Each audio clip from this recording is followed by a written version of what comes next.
નમસ્કાર મિત્રો, શું તમે પણ કલેક્ટર બનવા માંગો છો? શું તમે પણ ઈચ્છો છો કે સમાજમાં તમારું સ્ટેટસ અને સન્માન વધી જાય? શું તમે પણ એક કલેક્ટર બની રાષ્ટ્રની અને સમાજની સેવા કરવા માંગો છો? તો તમે એક સાચી જગ્યા પર આવ્યા છો. કેમ કે આજે આપણે વાત કરીશું એક એવી પરીક્ષા જે તમને બનાવશે ગુજરાત સરકારના પાવરફુલ અધિકારી. આ પરીક્ષા એટલે બીજી કોઈ પરીક્ષા નહીં, જીપીએસસી. તમે જાણો છો જીપીએસસી શું છે? કેવી રીતના લેવામાં આવે છે આ પરીક્ષા? ક્યાંથી શરૂઆત કરવી જોઈએ જીપીએસસી? તો ચાલો જાણીએ એ પરીક્ષા વિશે જે તમારા સપનાઓને સાકાર કરશે. એ પરીક્ષા એટલે જીપીએસસી ની પરીક્ષા. જીપીએસસી વિશેની માહિતી મેળવવા માટે સૌપ્રથમ ચેનલને તમે સબસ્ક્રાઇબ કરો, જેથી આવનારા વિડીયોની નોટિફિકેશન તમારા સુધી પહોંચે. તો ચાલો જાણીએ જીપીએસસી શું છે. જીપીએસસી નું પૂરું નામ ગુજરાત પબ્લિક સર્વિસ કમિશન છે. અહીં પબ્લિક સર્વિસ કમિશન એટલે એવી સરકારી સંસ્થા જે સરકારના વિવિધ વિભાગો માટે અધિકારીઓની ભરતી કરે છે. જીપીએસસી શું કામ કરે છે? જીપીએસસી ગુજરાત રાજ્ય સરકાર માટે ક્લાસ 1 અધિકારી અને ક્લાસ 2 અધિકારીના પદો માટે અધિકારીઓની પસંદગી કરે છે, તેમની ભરતી કરે છે. પદો એટલા મહત્વપૂર્ણ હોય છે કે દેશ અને રાજ્યના મહત્વની નિર્ણયો લેતા હોય છે. જીપીએસસી દ્વારા કયા પદો માટે ભરતી થાય છે તે હવે જાણીએ. ડીવાય કલેક્ટર જે ક્લાસ 1 અધિકારી છે. DYSP deputy superintendent of police class 1 અધિકારી. આસિસ્ટન્ટ કમિશનર ક્લાસ 1 અધિકારી. મામલતદાર ક્લાસ 2 અધિકારી. સેક્શન ઓફિસર ક્લાસ 2 અધિકારી. ટીડીઓ તાલુકા ડેવલપમેન્ટ ઓફિસર ક્લાસ 2 અધિકારી. STO state tax officer class 2 અધિકારી. આ મહત્વપૂર્ણ પદોની ભરતી જીપીએસસી દ્વારા કરવામાં આવે છે. જીપીએસસી કોણ આપી શકે છે? એવો કોઈ પણ ઉમેદવાર જેમણે ગ્રેજ્યુએશન કમ્પ્લીટ કરેલું હોય તે જીપીએસસી ની પરીક્ષા આપી શકે છે. જીપીએસસી માટે શૈક્ષણિક લાયકાત જોઈએ તો કોઈ પણ માન્ય યુનિવર્સિટીની તેની પાસે સ્થાનિક ડિગ્રી હોવી જોઈએ. એ પછી કોઈ પણ વિષયમાં હોય, બીએ માં હોય, BCom, BSc, BE, BBA, BCA, MBBS, કોઈ પણ વિષયમાં ગ્રેજ્યુએશનની ડિગ્રી તેમની પાસે હોય એ જીપીએસસી ની પરીક્ષા આપી શકે છે. જો કોઈ ઉમેદવાર ફાઇનલ સેમેસ્ટરમાં હોય તો પણ તે અરજી કરી શકે છે, પણ પરીક્ષા સુધી તેમની પાસે ડિગ્રી કમ્પ્લીટ થયેલી હોવી જોઈએ. જીપીએસસી માટેની ઉંમર મર્યાદા એટલે કે age limit. Age limit category wise અલગ અલગ હોય છે. જનરલ કેટેગરીના લોકો માટે 20 થી 35 વર્ષનો સમય હોય છે. ઓબીસીના ઉમેદવાર માટે 20 થી 38 વર્ષનો સમયગાળો હોય છે. જ્યારે એસટી અને એસસીના લોકો માટે 20 થી 40 વર્ષનો સમયગાળો હોય છે. અને જો દિવ્યાંગ હોય તો એમને 10 વર્ષની ઉંમરમાં છૂટછાટ આપવામાં આવે છે. ઉદાહરણ તરીકે જનરલ કેટેગરીનો કોઈ દિવ્યાંગ હોય તો એમને 35ની જગ્યાએ 45 વર્ષ સુધી પરીક્ષા આપવાનો સમય મળે છે. મહિલા ઉમેદવાર હોય તો એમને 5 વર્ષની છૂટછાટ આપવામાં આવે છે. અનુભવ એટલે કે એક્સપિરિયન્સ. જીપીએસસીમાં ક્લાસ 1 અને ક્લાસ 2 અધિકારી માટે કોઈ અનુભવની જરૂર હોતી નથી. પરંતુ જો કોઈ ટેકનિકલ પોસ્ટ ઉપર તમારે જવું હોય, જેમ કે કોઈ પ્રોફેસર છે, એન્જિનિયર છે, એના માટે ચોક્કસ નિયમો મુજબ અનુભવની જરૂર છે. પુનઃ પ્રયાસો યાની કે અટેમ્પ્ટ. યુપીએસસી ની અંદર ફિક્સ અટેમ્પ્ટ હોય છે. જીપીએસસી માં કોઈ અટેમ્પ્ટની જોગવાઈ નથી. એનો મતલબ એમ કે જીપીએસસી તમે ગમે તેટલી વાર આપી શકો છો, અમુક ચોક્કસ ઉંમર સુધી.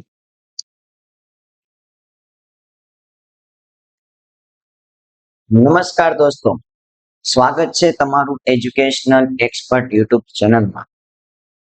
મારું નામ હાર્દિક માંડવી. આ ચેનલ દ્વારા હવે જીપીએસસી નો ફૂલ સિલેબસ અપલોડ કરવામાં આવશે. જીપીએસસી નો પ્રિલિમ નો સિલેબસ, મેન્સ નો સિલેબસ અને ઇન્ટરવ્યુ વિશે પણ થોડી ઘણી માહિતી તમને આ ચેનલ ઉપરથી મળી જશે. અમારી ચેનલનો પ્રયાસ છે તમે 1 વર્ષની મહેનતમાં જીપીએસસી પરીક્ષાને ક્લિયર કરો. તો ચાલો જાણીએ જીપીએસસી શું છે. પહેલા તો તમને એ ખબર હોવી જોઈએ મિત્રો કે જીપીએસસી કેવાય કોણ. તો જીપીએસસી નું પૂરું નામ છે ગુજરાત પબ્લિક સર્વિસ કમિશન. પહેલા તો તમને જીપીએસસી નું પૂરું નામ ખબર હોવી જોઈએ. એકદમ પાયાથી બધી જ વસ્તુ જીપીએસસી વિશે તમને સમજાવવામાં આવશે. બધી જ વસ્તુ પાયાથી. અને દરેક સબ્જેક્ટના વિડીયો મૂકવામાં આવશે. જીપીએસસી ની અંદર જે વિષય આવે છે એને રિલેટેડ પ્રિલિમ્સ મેન્સ બંનેના વિડીયો મૂકવામાં આવશે, એ પણ સિરીઝ વાઇઝ. ચેનલને તમે સબસ્ક્રાઇબ કરી લેજો, કારણ કે આ ચેનલ તમને ગુજરાત સરકારની અંદર અધિકારી બનાવી શકે છે. એનું ગુજરાતી નામ છે ગુજરાત જાહેર સેવા આયોગ. ક્લિયર? તો આ જીપીએસસી નું પૂરું નામ છે. આ જીપીએસસી કરે શું? તો ગુજરાતની અંદર જેટલા પણ સરકારી પદો છે, એ પછી ક્લાસ 1 અધિકારી હોય, ક્લાસ 2 અધિકારી હોય કે પછી ક્લાસ 3 અધિકારી હોય, આવી નોકરીઓ માટે જીપીએસસી પરીક્ષા લે છે અને આવા પદોની ભરતી કરે છે. હવે આપણે વાત કરવાની છે જીપીએસસી કઈ કઈ પોસ્ટ માટે ભરતી કરે છે. જીપીએસસી છે કે ડીવાય કલેક્ટર, ડીવાય એસપી, જિલ્લા રજિસ્ટ્રાર, આ ત્રણેય છે ને એ ક્લાસ 1 અધિકારીઓ કહેવાય છે. આનો પગાર વધારે હોય છે ગુજરાત સરકારની અંદર. એની પછી છે મામલતદાર, જેમને ક્લાસ 2 અધિકારી કહેવાય, નાયબ મામલતદાર, જેમને ક્લાસ 3 અધિકારી કહેવાય. ક્લાસ 1 અધિકારી પાસે સત્તા વધારે હોય છે, ક્લાસ 2 અધિકારી પાસે એના કરતા સત્તા ઓછી હોય છે, અને ક્લાસ 3 અધિકારી છે એમની પાસે પણ સત્તા ઓછી હોય છે. કોના કરતા? ક્લાસ 1 ને ક્લાસ 2 અધિકારી કરતા. એની પછી જે જીપીએસસી ટીડીઓ ની ભરતી કરે, તાલુકા ડેવલપમેન્ટ ઓફિસર કહેવાય. તાલુકા પંચાયતની અંદર ટીડીઓ હોય છે. એના વિશે પણ આપણે ડિટેલમાં માહિતી મેળવશું બંધારણના સેક્શન ઓફિસર. સેક્શન ઓફિસર એમને ક્લાસ 2 અધિકારી કહેવાય, એમની પણ ભરતી કરે છે. ફોરેસ્ટ ઓફિસર છે એમની પણ ભરતી કરે છે. હવે ગુજરાત સરકારની અંદર ઘણા બધા પદ એવા હોય છે જેમાં વિશિષ્ટ કૌશલ્યની જરૂર હોય છે, બરાબર? જેમ કે સિવિલ એન્જિનિયર છે, મેકેનિકલ એન્જિનિયર છે, ઇલેક્ટ્રોનિક એન્જિનિયર છે, જે ક્લાસ 2 અધિકારી, ક્લાસ 3 અધિકારીની અંદર આવતા હોય છે, એમની પણ જીપીએસસી ભરતી કરે છે. ઘણીવાર લેક્ચરર અને પ્રોફેસરની ભરતી પણ જીપીએસસી દ્વારા કરવામાં આવે છે. તો જીપીએસસી આટલા પદોની ભરતી કરે છે.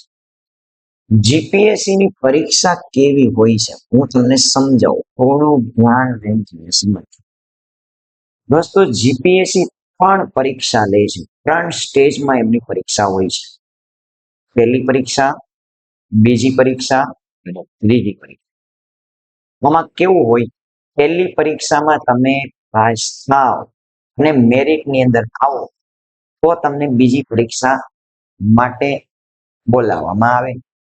જો બીજી પરીક્ષામાં તમે પાસ થાવ અને મેરિટમાં આવો તો પછી તમને ઇન્ટરવ્યુ માટે બોલાવવામાં આવે છે. ઓકે, તો આ છે 3 પરીક્ષા: પ્રિલિમ્સ, મેન્સ અને ઇન્ટરવ્યુ. 3 પરીક્ષા જીપીએસસી ની પરીક્ષાના સ્ટેજ છે. હવે આપણે જાણીએ પ્રિલિમ્સ પરીક્ષા. મિત્રો, આ પરીક્ષા એવી હોય છે જે માત્ર ક્વોલિફાઈ એક્ઝામ હોય છે. ક્વોલિફાઈ એક્ઝામનો મતલબ એ થાય કે આ ઘણા બધા, માની લો કે 1 લાખ ઉમેદવારો પરીક્ષા આપવા માટે જાય છે. હવે એમાંથી મોટા ભાગના ઉમેદવારો તો આ પહેલી પરીક્ષા જ પાસ નહીં કરી શકે. એમાંથી માની લો કે એક્ઝામ્પલ તરીકે 70,000 તો એવા છે જે આ પ્રિલિમ્સની એક્ઝામ પાસ કરી શકતા નથી. એનો મતલબ કે મેન્સની પરીક્ષા માટે હવે 30,000 વિદ્યાર્થીઓ જશે, બરાબર? એટલે તમારે જો મેન્સની એક્ઝામ આપવી હોય તો પહેલા તમારે પ્રિલિમ્સની એક્ઝામ ક્લિયર કરવી પડે. આ પ્રિલિમ્સની એક્ઝામમાં શું આવે એ આપણે જોશું. એમાં 2 પેપર હોય છે. એક જીએસ નું પેપર હોય છે, એક સીસેટ નું પેપર હોય છે, અને 2 પેપર 200 માર્ક્સના હોય છે. એમ કરીને 400 માર્ક્સ થાય છે. તમે ઓકે, 200 માર્ક્સના 2 પેપર હોય છે પ્રિલિમ્સની અંદર. એક જીએસ નું પેપર, સીસેટ નું પેપર, કુલ 400 માર્ક્સ. અને આમની અંદર પાસ તો થવાનું હોય છે, સાથે સાથે તમારે મેરિટની અંદર પણ હોવું જરૂરી છે. તમે મેરિટમાં આવો તો જ તમે મેન્સ માટે સિલેક્ટ થાવ. યુપીએસસી જેવું નથી. યુપીએસસી માં કેવું છે કે ખાલી તમે ક્વોલિફાય થઈ જાઓ, 33% તમે લાવી દો એટલે તમે શું થઈ જાઓ, ક્વોલિફાય થઈ જાઓ. શેના માટે? મેન્સ ની એક્ઝામ દેવા માટે. પણ જીપીએસસી માં પાસિંગ થવાનું, સાથે સાથે મેરિટમાં પણ હોવું જરૂરી છે. પછી મેન્સ ની એક્ઝામ જેમાં 6 પેપર હોય છે, એટલે કે કુલ 900 ગુણ, એનો મતલબ એક પેપર 150 ગુણનું થાય. એની આપણે હમણાં આગળ વાત કરીશું. અને ઇન્ટરવ્યુ 100 ગુણનું હોય છે. એમ હવે જો ફાઇનલ મેરિટ બને ને, ફાઇનલ મેરિટ એમાં 900 અને 100 આ 1000 માંથી જ ફાઇનલ મેરિટ બને છે. આ પ્રિલિમ્સ ના માર્ક્સ એમાં એડ થતા નથી. આ જે 200 માર્ક્સ છે એ એમની અંદર એડ થતા નથી. હવે આપણે વાત કરશું પ્રિલિમ્સ. હવે પ્રિલિમ્સ ની અંદર તમે જો 2 પેપર આવે, એનો સિલેબસ શું છે? પ્રિલિમ્સ નો સિલેબસ છે, પેલું તો તમે યાદ રાખો, પેપર 1 જે આપણે વાત કરી હતી 200 ગુણનું પેપર છે. અને આ 2 પેપર છે એ ઓબ્જેક્ટિવ હોય છે. કેવા હોય છે? ઓબ્જેક્ટિવ ટાઈપ પેપર હોય છે.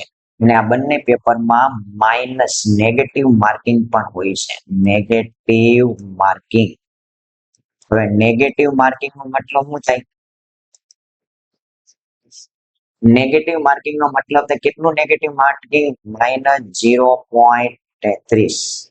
આટલું નેગેટિવ માર્કિંગ હોય છે. બરાબર? કેટલું નેગેટિવ માર્કિંગ છે? -0.33.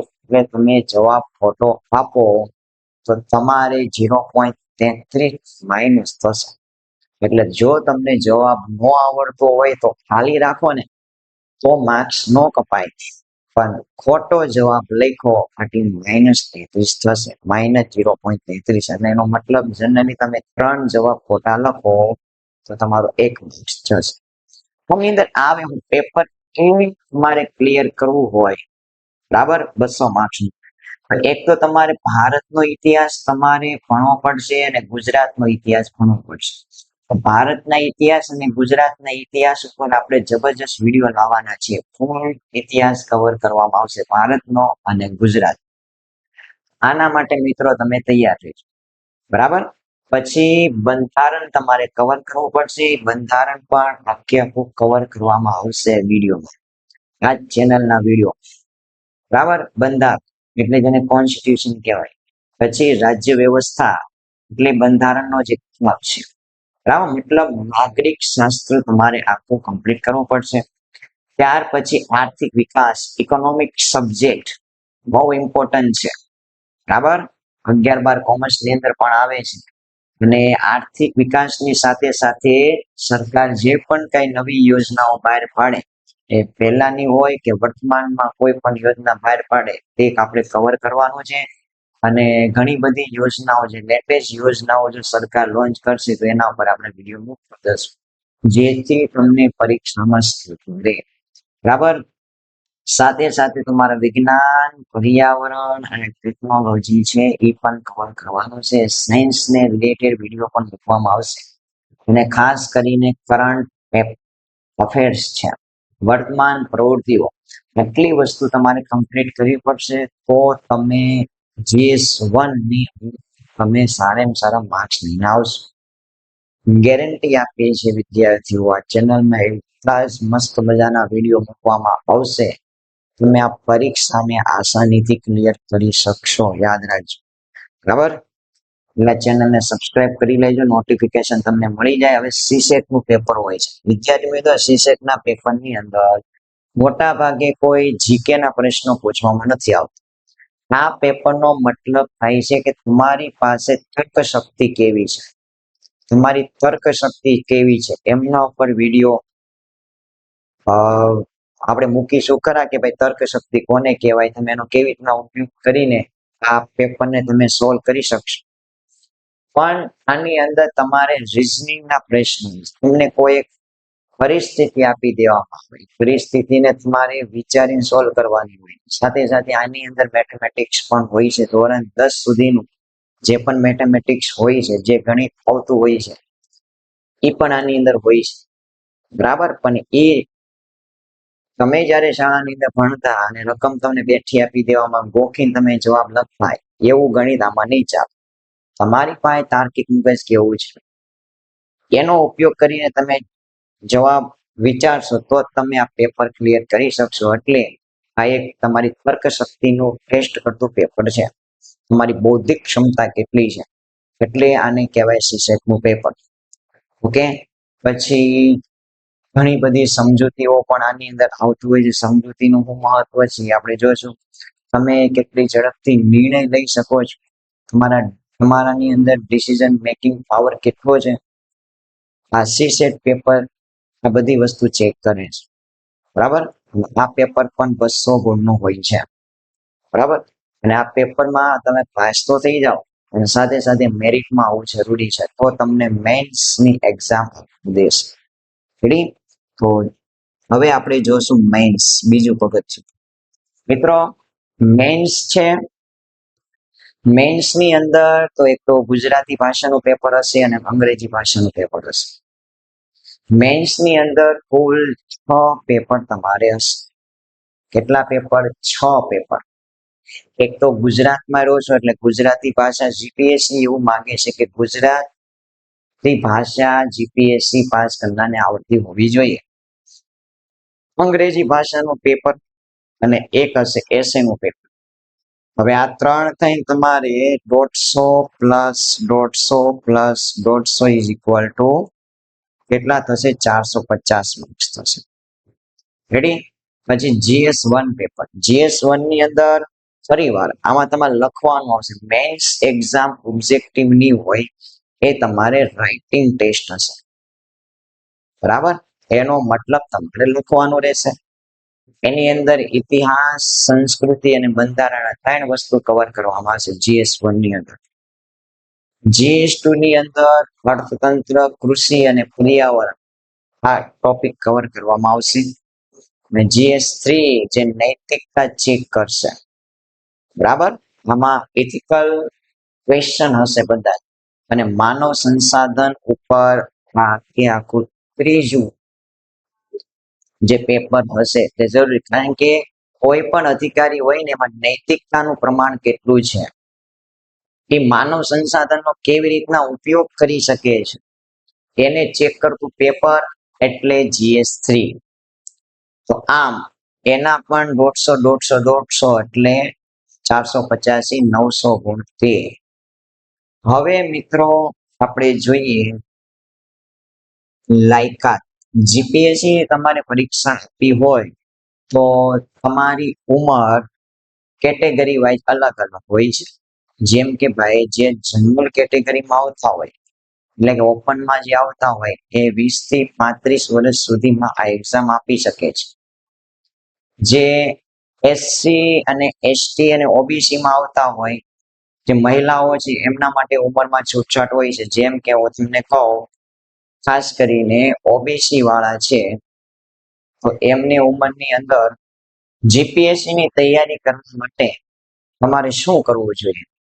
તો પહેલા તો તમારે એનસીઆરટી ક્લિયર કરવી જોઈએ. 6 થી 12 ધોરણ એનસીઆરટી બોલું છું, સીબીએસઈ બોર્ડના જે પુસ્તકો આવે તે. પછી લક્ષ્મીકાંત છે એમનું બંધારણ ક્લિયર કરવું પડશે.